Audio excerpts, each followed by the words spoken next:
شروع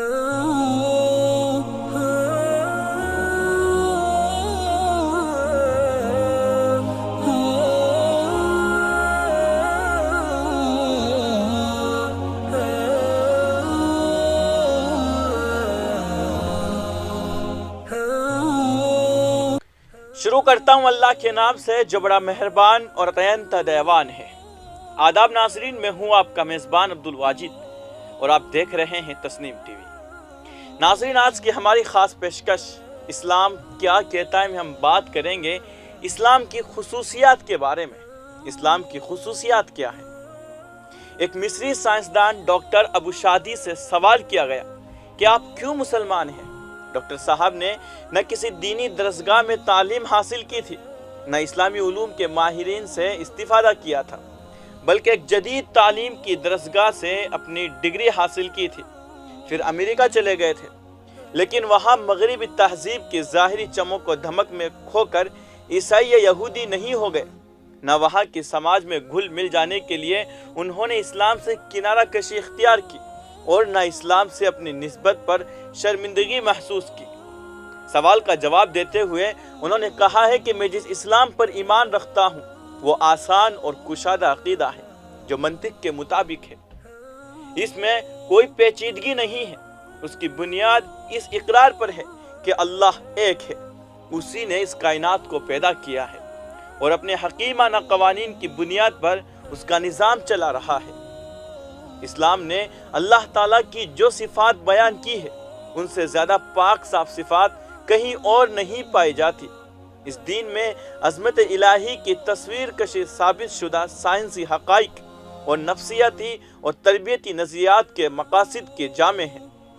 اسلام اللہ تعالیٰ کے ساتھ شرک کی تمام صورتوں کو مسترد کرتا ہے اور غیر اللہ سے تعلق جوڑنے کے طریقوں سے توحید کو غبار آلود کرنے کی ہر کوشش کو رد کرتا ہے۔ اسلام شرک کو عقل کی توہین اور انسانیت کا زوال قرار دیتا ہے، کیونکہ اسلام کی نگاہ میں فطرت کے مختلف عناصر کے درمیان انسان ایک آزاد انسان کی حیثیت رکھتا ہے۔ وہ نہ کائنات کا غلام ہے نہ وجود کا خادم، بالکل کہ وہ مستقل ارادے کا مالک ہے۔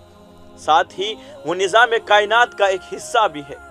سابق آسمانی شریعتوں کے ساتھ مل کر اسلام ایک مکمل عمارت بن جاتا ہے اور اس کے جھنڈے کے نیچے آسمانی شریعتیں صحیح منزل کی طرف گامزن ہوتی ہے۔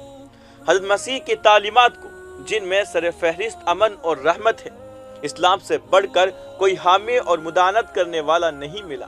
وہ اپنے علاقے میں دیگر عقائد والوں کو اپنی عقائد پر برقرار رہنے کی پوری آزادی اور مسلمانوں جیسے تمام حقوق دیتا ہے کہ مسلمانوں کا یہ طے شدہ اصول ہے۔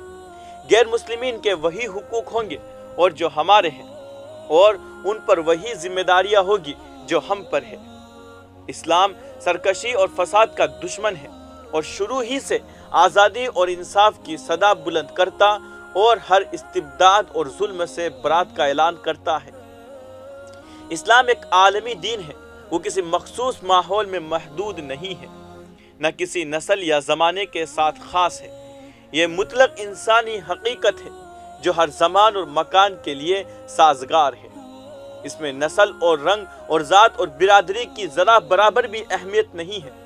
قرآن کی شکل میں اسلامی قوانین اور آداب کا ایک لچکدار دستور موجود ہے۔ قرآن ایمان اور اخلاق کی عام قوانین کی نشاندہی کر کے مسلمانوں کو آزاد چھوڑتا ہے کہ اپنے علاقے اور اپنے اپنے زمانے کے مطابق مصلحت عامہ اور قابل قبول اجتہاد کا لحاظ کرتے ہوئے مناسب قوانین بنائے۔ اسلام علم کو ایک روشن چراغ قرار دیتا ہے جو اس کی نشانیوں اور اس کے پیغام کی صداقت کی طرف رہنمائی کرتا ہے۔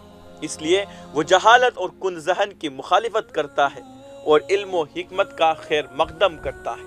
اسلام انسانی شخصیت کا احترام کرتا ہے اور فطرت کی رہنمائی اور ایمان کی صدا قبول کرنے کے ساتھ اس کے درجات کی بلندی کو ممکن مانتا ہے۔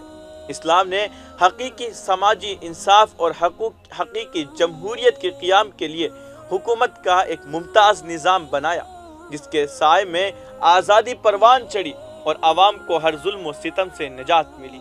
اس نظام حکومت کے رہنما خطوط کو جو قومیں آج بھی اختیار کیے ہوئے ہیں وہ آرام سے ہے، قرآن شریف میں انسانیت کی پیش رفت اور ایجادات اور اختراعات کے سلسلے میں مختلف پیشن گوئیاں ملتی ہے جس کا کسی نے خواب بھی نہیں دیکھا تھا۔ اگر قرآن آج نازل ہوتا تب بھی ایک حرف کی تبدیلی کی ضرورت نہ ہوتی، کیونکہ ہر زمانے کے ساتھ مطابقت اس کی صلاحیت پر کوئی اثر نہیں ڈالتا۔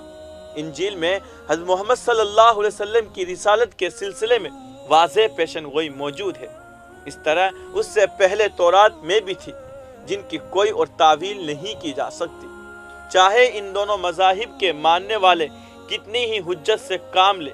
اسلام کے اصول عقل اور فطرت پر مبنی ہے، اس لیے اس کا سینہ ان تمام نظاموں کے لیے کھلا ہوا ہے جس کے بلند اصولوں کے ساتھ ہم آہنگی کرے اور انسانیت کی خوش بختی کی ضمانت دے، چاہے وہ کہیں بھی ہو۔ اور اسی طرح اسلام نے تمام قدیم ترین مذاہبوں کو فروغ دینے اور انہیں اپنے دامن میں لینے کی کوشش کی، جس سے مسلمانوں کو بھی فائدہ ہو اور عام انسانیت کو بھی۔ اسلام رجعت پسندی کو برداشت نہیں کرتا، اس کا نعرہ تو ہمیشہ ترقی اور پیش رفت کا ہے۔ آزادی کی راہ میں ہر رکاوٹ اس کے نزدیک ناقابل قبول ہے۔ وہ انسان کے تمام حقوق کا احترام کرتا ہے، جن میں سر فہرست آزادی فکر اور رائے ہے۔ مسلمان ایک ہی وقت میں موسوی اور عیسوی اور محمدی ہو سکتا ہے، کیونکہ یہی اسلام کی روح اور اس کی عالمگیریت ہے۔ پھر اسلام ایک مثبت مذہب ہے، وہ تعمیر کے لیے آیا ہے، وہ ڈھانے کے لیے نہیں آیا ہے۔ اسی لیے قدیم مذاہب اور ان کی اصلی تعلیمات کا تسلسل اس میں نمایاں نظر آتا ہے۔ وہ کسی بھی پیغمبر یا برگزیدہ شخص کی تنقید کا قائل نہیں، بلکہ سب کی حرمت کا پاسبان ہے۔ اسلام عدل اور انصاف، رواداری، مساوات کردار اور خوش اخلاقی، انسانوں سے محبت اور ان کی خدمت اور انسانی فضائل پر سب سے زیادہ ابھارتا ہے۔ وہ دوسروں کی خوبیوں اور فضائی کو قدر و تحسین کی نگاہ سے دیکھتا ہے اور اپنے پیروکاروں کو انہیں اختیار کرنے کی تلقین کرتا ہے۔ وہ تنگ نظری، جہالت، برائی کا مخالف ہے، اپنے ماننے والوں کو ہر طرح کی برائیوں سے سختی سے روکتا ہے۔ وہ کسی بھی انسان کے ساتھ ظلم و زیادتی کیسے برداشت کر سکتا ہے، جبکہ خود اس کی تعلیم یہی ہے کہ ساری مخلوق خدا کا کنبہ ہے۔ خدا کے کنبے کے کسی فرد کے ساتھ بدسلوکی کر کے خدا کو کیسے خوش کیا جا سکتا ہے؟ اور اسلامی تعلیمات کا مقصد خدا کی خوشنودی حاصل کرنے کی کوشش میں لگے رہنا ہے۔ یہ ہے اسلام جسے اس کے اصلی ماخذ سے جاننے کی ضرورت ہے، نہ کہ ناواقفوں اور مخالفین کی زبانوں سے۔ ایک ایرانی مفکر استاد محمد تقی لکھتے ہیں، وہ یہ سوال کرتا ہے کہ وہ بنیادی اصول کیا ہے جنہیں مسلمانوں اور دیگر لوگوں کے درمیان حد فاصل مانا جا سکے؟ تو ہم مثال کے طور پر بتا سکتے ہیں کہ اللہ تعالیٰ کو پروردگار مانتے ہیں، حضرت محمد صلی اللہ علیہ وسلم کو نبی اور رسول مانتے ہیں، قرآن کو کتاب الہی مانتے ہیں، کعبہ کو قبلہ مانتے ہیں۔ یہ مانتے ہیں کہ اسلام کی بنیاد توحید اور رسالت اور نماز، روزہ، حج اور زکوٰۃ پر ایمان ہے، اور یہ اسلام اللہ تعالیٰ کا آخری دین ہے، اور حضرت محمد صلی اللہ علیہ وسلم آخری رسول ہے۔ حضرت محمد صلی اللہ علیہ وسلم جو کچھ لے کر مبعوث ہوئے ہیں وہ حق ہے، قیامت حق ہے، پھر سے اٹھایا جانا حق ہے، آخرت میں بدلہ ملنا حق ہے، جنت اور جہنم حق ہے وغیرہ۔ اور جس چیز میں اختلاف ہو اس کا فیصلہ اللہ اور رسول پر ہے۔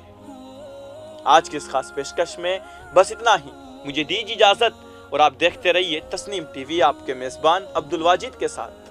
اللہ حافظ۔